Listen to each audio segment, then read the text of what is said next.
A comedy theatre group. Yep, a comedy theatre group. We'll explain that in a minute or two's time. Performing at the Gig Mill Church Hall. It's on the 21st and 22nd of April, and I have some of their number with me to tell us more about their show. We have Phil, Dave and Sean. Hello. Hi there. Right, I'm going to start this end because you look like trouble.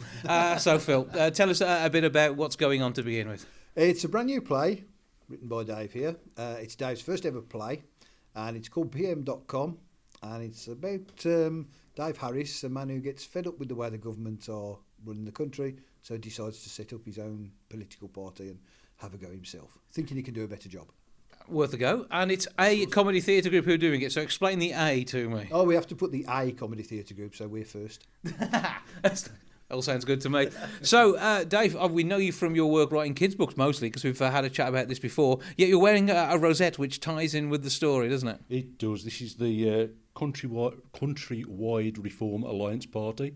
I'll let you work out what the initials mean. A good old acronym. Whenever A good old. You can't beat a good acronym. I actually play Mick. I'm not quite the sharpest tool in the box, to be honest. But I'm friends with these two guys here, and my friend here, who ironically is called Dave, in the play. Yep.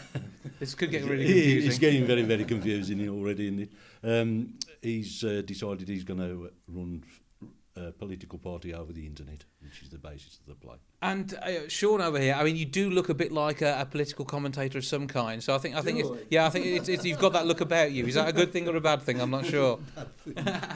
So when you're approaching someone like this, who are you basing your character of Dave on? Because there could be a Mr. Cameron in there. Now that depends on the writer in some way. But your mannerisms, I assume, you're going to get a bit more free rein with. Yeah, you kind of pick a certain kind of character and you kind of go with that. This one is a bit of an idiot and he's frightened of his wife. So you kind of deal with that. And I mean, we've done other plays before. I've played like an out-of-work actor who's really posh. But this one, it's just like a bunch of lads down the pub. So it's that kind of thing we're trying to get across. And it's an interesting political climate. So there's some good fun stuff to play with at the minute there, isn't there? Yeah, it certainly is. I mean, with everything that's been going on just lately, I mean, you don't need a lot of writing to go with. Yeah, you couldn't make up some of it. But make it up, really, yeah. You know. But I mean, that in itself, though, I mean, obviously, I know the quality of writing from your kids' work, and that is important there, isn't it? Because you can't get away with it with kids. And when you're writing a stage play, I suppose that you've got to be able to have a bit of give and take, because it is down to the people playing the parts, particularly when you've got all of the group involved who are used to doing improvisation. Well, that's right. I mean, you've got to be a little bit flexible. I mean, change a few of the lines here and there, you know. It's been good fun. It's the first time I've done this, so it's been a bit of a learning curve, but I've enjoyed it. It's been really good. And when it comes to the staging side of this and the rest of the team behind it, obviously you've put some words down on paper. Who are you trusting to direct it and turn it into the finished product, or are you involved in that part of the process as well? I'm trusting that man to the other side. I thought it might be, yeah. So, I mean, for this then, Phil, obviously you've got quite a lot of experience at this. We've already said that you do a lot of improvisational stuff. And improv, of course, is the heart of comedy, isn't it? Well, if you can cut it in improv, you can work out how timing goes on pretty much anything. And I suppose the timing is going to be vitally important in this production. It is. You put words down on paper, but it's down to the actors to bring them to life and make those words work. As Dave said, you can come up with a script, but until the actors are working it, then you see lines and you see things that you have to change because you think that actor can't say that, or this actor comes up with a line that you have to throw into the script because it's such a good line. So yeah, improv is important. And of course improv is important to actors as well, because with all the best will in the world, they don't always remember their lines. So sometimes you have to think, what am I going to say instead? So it is an important facet of an actor's career. But the other thing is, because of the way the comedy theatre group works, we do have a lot of input. We encourage the actors to come up with ideas and put in their own input. It's just the way we work. We create our own. We don't go and buy somebody else's play. We create our own work. And it's more of a creation, much more ownership over it, and therefore everybody has got a much greater interest in seeing it do well. Exactly. And they all want to put their own ideas across, and by engaging with it as actors, then hopefully the performance comes across better as well.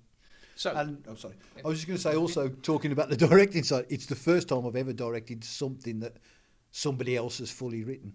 Mm-hmm. I've done sketch shows, I've done pantos, but I've written most of them, or I've pinched lines off other people and written around them. But to direct... Crocheted them together in some way. Exactly. But to direct something that somebody else has written is quite a challenge for me as a sort of learning director.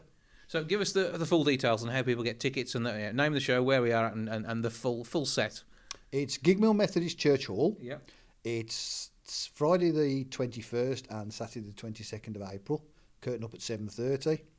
You can get tickets by calling 01384 824 766 or 07954 692 593. You can find us on Facebook, facebook.com/Stourbridge Comedy. You can email us at acomedytheatregroup@hotmail.co.uk, or you can find us in the paper. Yeah, I'm sure that could probably. And here, obviously, you can rewatch or listen to what we're doing now, so that will work quite well. Yeah. So, Dave, give us the full title of the piece so we know what we're looking out for. It's pm.com. Very simple. And do you see this maybe then going on to possibly globalisation, world tour, that sort of stuff? It's going to be West End, minimum, I would have thought. Yeah, then Broadway a few weeks. Yeah, maybe run the two in tandem. Possibly. Well, I can't be in two places at once. And you want to be in it either way? I would like to be in both places, yeah. Okay, well, maybe there's a bit of jetting across the ocean to be done there. You weren't originally going to be in it, were you? No. Neither was I. Neither of us are going to be in it. But the truth is, I think once you've written something like this, so you want to be part of it because you don't want to give up anything, do you? Because you're now the owner of this piece of work. Well, that's right, and also then Phil has somebody to blame. Works every time. Well, Sean takes the blame, he's the leader. As long as we can point fingers, because that's what politics is about, isn't it? Yeah, it wouldn't be the same otherwise. So, check it out, pm.com. Yes. Make sure you look out for that one. And the Stourbridge Comedy on the Facebook is probably the easiest way to find you. Do that there.